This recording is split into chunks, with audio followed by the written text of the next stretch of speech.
খুব শীঘ্রই একজন গ্র্যান্ড মাস্টারে যেটা আমাদের পরিবর্তন সেটা তোমার কাছ থেকে আমরা আশা করতে পারি। তোমার প্রতি সারা দেশের মানুষ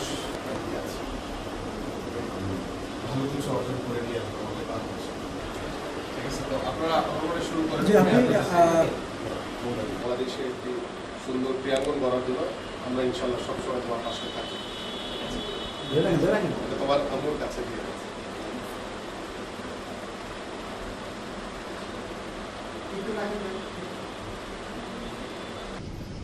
আর ওয়ার্ল্ড কাপের ব্যাপারটা বলবো যে অবশ্যই আমার আশা আছে, আমি আমার বেস্টটা দেওয়ার চেষ্টা করব এবং অবশ্যই বিএনপিকে ধন্যবাদ তারেক রহমান স্যারকে যে এই সময় আমাকে হেল্প করার জন্য।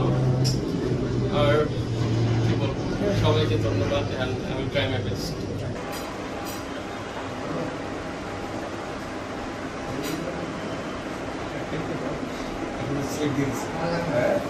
অন্যদিকে যাচ্ছে, খুশি আমি অন্যদিকে ঘোরা বের করেন। হ্যাঁ, ঘোরা বের করবো, দেখি কোন দিকে যান। ঠিক আছে, ঘুরে ঘুরে নিয়ে আসতেছি।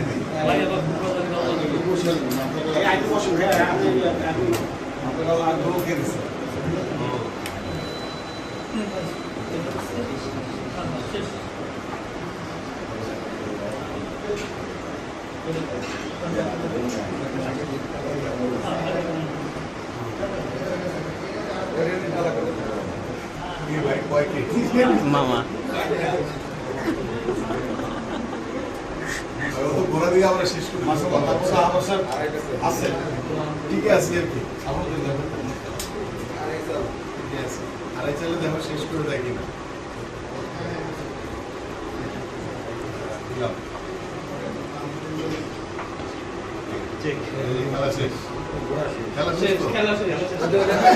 এবং আমরা আশা করি যে মরণ যে বিশ্বকাপ দাবা প্রতিযোগিতায় যে অংশগ্রহণ করবে এবং ওর সাফল্যের মাধ্যমে আমরা ওর যে বয়স আমি যা দেখছি এবং আমরা আশা করি যে আমরা আরেকজন গ্র্যান্ড মাস্টারকে খুব শীঘ্রই পেতে যাচ্ছি এবং আল্লাহ যদি কবুল করে ইনশাআল্লাহ মরণের যে সামনের যে অদূর ভবিষ্যৎ রয়েছে দাবার মাধ্যমে বিশ্ব মঞ্চে একজন নিয়াজ মোর্শেদের মতো একজন বিখ্যাত দাবারু হিসেবে মনন তার প্রতিভাকে তুলে ধরবে এবং আমরা সব সময় আমাদের মাননীয় ভারপ্রাপ্ত চেয়ারম্যান জনাব তারেক রহমান এই প্রতিভাবান খেলোয়াড়দের পাশে থেকে তিনি সব সময় আগামীর যে ভবিষ্যৎ ক্রীড়াঙ্গনের যে স্বপ্ন দেখছেন সেটির একটি কিন্তু বার্তা তিনি দিয়ে যাচ্ছেন প্রতি মুহূর্তে।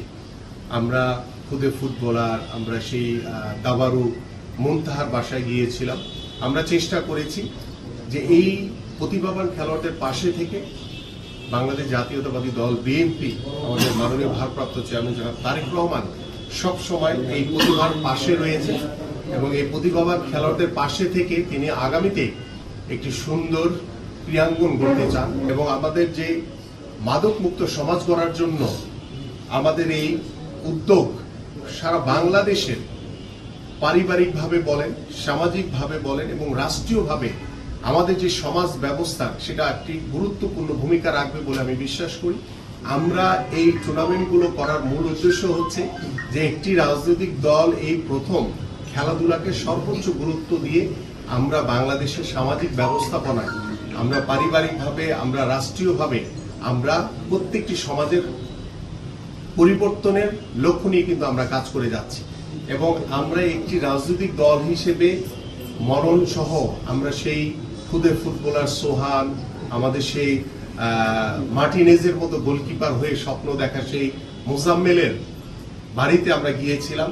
সেই ধরনের খুদে ফুটবলার, ক্রিকেটার বা মননের মতো যারা দাবারু রয়েছে বা মুনতার মতো যারা দাবারু রয়েছে, বাংলাদেশ জাতীয়তাবাদী দল বিএনপি এবং আমাদের মাননীয় ভারপ্রাপ্ত চেয়ারম্যান জনাব তারেক রহমান সব সময় এই মননদের মতো যারা প্রতিভাবান খেলোয়াড় রয়েছে তাদের পাশে থাকবে এবং আল্লাহ পাক যদি আমাদেরকে সরকার গঠন করার সুযোগ দেয়, আমরা রাষ্ট্রীয়ভাবে সরকারিভাবে এই খুদে প্রতিভাবান যারা খেলোয়াড় রয়েছে তাদেরকে তাদের খেলাধুলা এবং তাদের পড়াশোনার জন্য সরকারিভাবে তাদেরকে রাষ্ট্র সেই দায়িত্বভার গ্রহণ করবে এবং সেভাবেই আমরা সকল কর্মপরিকল্পনা ইতিমধ্যে সাজাচ্ছি।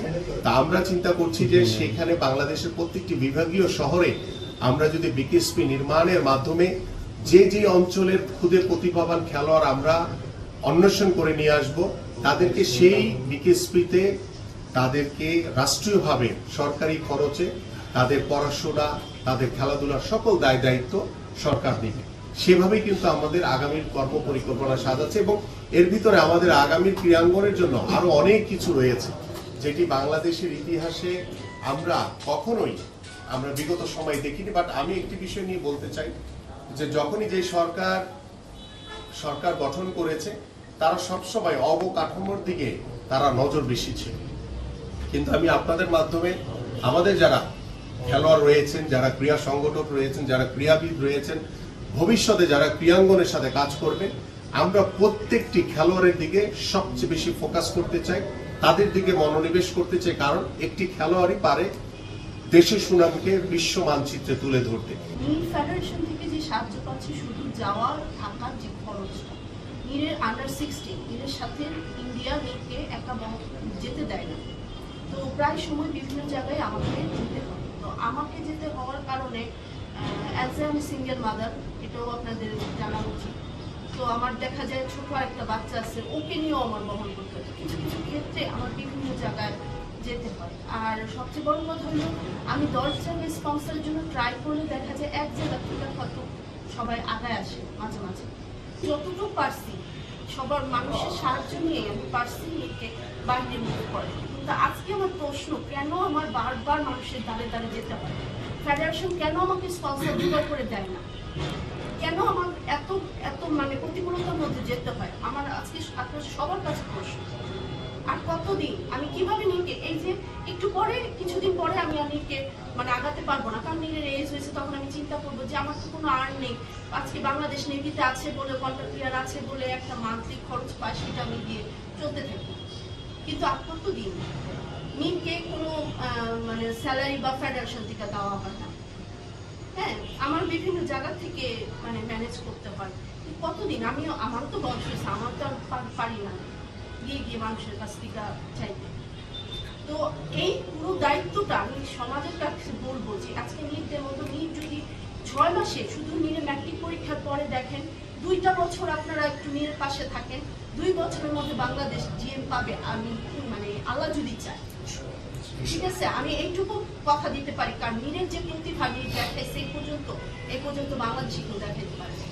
আমি একটু আশ্বস্ত করতে চাই যে ইনশাল্লাহ নীল ম্যাট্রিক পাস করুক এবং ম্যাট্রিক পাসের পরে আপনার নীলকে নিয়ে যে স্বপ্ন, যে জিএম যাতে ও দ্রুত পেতে পারে, এই বিষয়ে আমাদের মাননীয় ভারপ্রাপ্ত চেয়ারম্যান জনাব তারেক রহমান সবসময় আপনার পাশে থাকবে। এটা আমি সকলের সামনে আজকে বলে গেলাম। ইনশাল্লাহ সবসময় আপনি আমাকে, সবসময় নীলের কোনো স্পন্সর প্রয়োজন হবে না, ফেডারেশন থেকে যেটা করবে। আর নীলের পাশে আমি এবং আমার দল এবং আমাদের মাননীয় ভারপ্রাপ্ত চেয়ারম্যান জনাব তারেক রহমান সবসময় থাকবে। এটুকু আমি আশ্বস্ত করে গেলাম আপনাদের সবাইকে।